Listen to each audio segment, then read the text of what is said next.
So I haven't really done a Q&A type video for a while on this channel, which is really surprising because I love answering your questions and hearing what you all are wondering about. Honestly, I might start doing this like once every month or so just to see what all of you have to say. So today I'm going to be answering your questions I asked you over in the community tab here on YouTube and also on my Instagram. My Instagram is in the description if you want to go follow me there. I know I'm not going to get to everyone's questions here. I will also be answering them over on TikTok and Instagram as well, so if you didn't hear your question answered in this video, look over on TikTok and Instagram in the next couple days. I will be posting more over there. So let's get into answering your LGBTQ plus questions. Question number 1. Would you ever want to design your own flag? Honestly, I don't think I'm creative enough. Also, I really love all of the flags that have already been made. I think the only thing that I would ever make would just be a combination of being demisexual, bi, and non-binary. I don't know what that would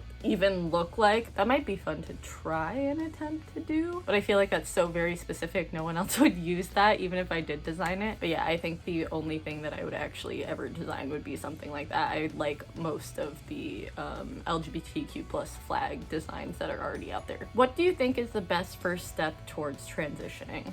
So it depends on what kind of transitioning you're talking about. If it's social transition or medical transition, I know for me the very first thing that helped me out was my name. That was the very first thing that I changed or started doing differently, along with pronouns. When I was younger, I used all pronouns because I identified more with gender fluid, and then within the last 2-3 years, pretty much ever since the pandemic, I've realized that I'm more comfortable identifying as non-binary and using only they them pronouns, and that's just what worked for me. It doesn't always have to look like that for everyone, but I definitely think telling a small group of people that you trust and will actually use your name and your new pronouns is really helpful. As for medical transition, I'm actually starting the process now for that. I actually just did that this morning. I contacted an LGBT center to help me along the way in my transition that I'm gonna be starting, so I'm super excited about that. Contacting an LGBT center in your area or your state, a lot of them do referrals and will let you know the next steps.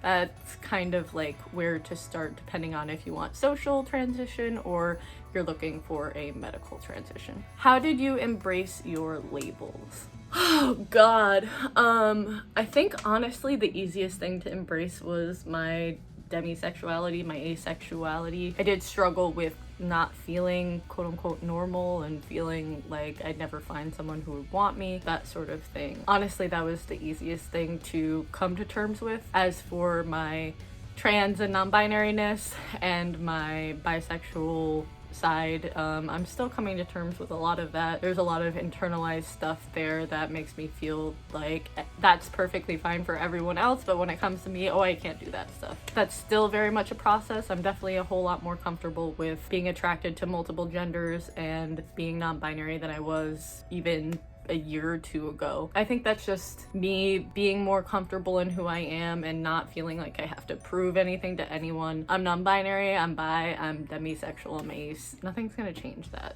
I think I might be asexual and I feel like I'm ready to come out, but naturally I'm scared what people might think, say, or do. How do I approach this? Okay, so it's been a while since I've come out as anything, especially on the asexual spectrum. That was the very first thing that I really understood myself to be, somewhere on the asexual spectrum, and then eventually I found demisexuality. For me, honestly, I talk about it fairly casually, but I know that not everyone's like that. I feel like because I'm open with it and I talk to people about it a lot, like it's not a surprise to people, but I know that not everywhere is safe to do that, and I'm a lot more open in talking about things that I know other people are not wanting to talk about. That being said, I know that a good rule of thumb is to always bring up topics that might steer the conversation to those sorts of things. So getting people's opinion on asexuality or what they think about it before coming out to them is kind of a good sign or bad sign of whether or not you should come out to them or not. If they have a negative response to you bringing up asexuality, you might not want to come out to those people. But yeah, always making sure that you're in a safe environment, making sure that you kind of test the waters with people before coming out to them. Always always a really good idea just to make sure that you're safe and nothing bad will happen to you. People don't really understand it as much as they do the other sexualities because it's not talked about as much. So I can definitely understand the fear there. Just making sure you're in a good place. That's honestly all you can do. And if you're not, don't come out.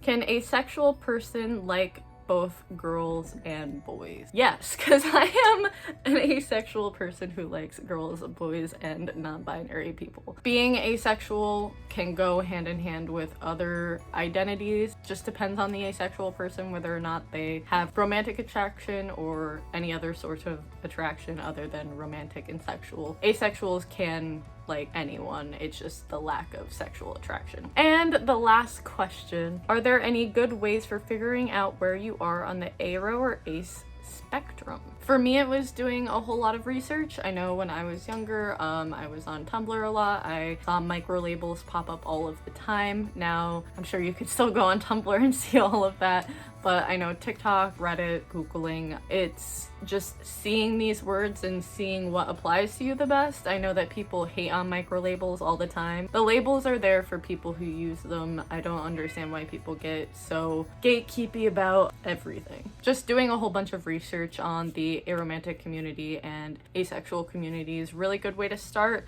because then you can be like, oh, this word doesn't apply to me, or this one does, or oh, I think I kind of feel that. It's all about experimentation. I personally am of the thought that you can switch your label as many times as you like. People are a whole lot more fluid than we give them credit for. I feel like questioning yourself is always a good thing. I know that for me, I question myself every, I'd say, 3-4 months just to make sure, do I still feel like demisexuality is the best description of my sexuality? Does biromanticism still feel like the right label for my romantic and relationship orientation? And then, do I still feel non-binary? Yes, I do. So it's all about just doing research, figuring out what's best for you. If that label doesn't fit, you can always try another one. I hope that helps. I hope you all enjoyed this video. Let me know in the comments down below if there are any other questions you want me to answer. Honestly, I think I might start doing a series over on TikTok answering LGBTQ plus questions, because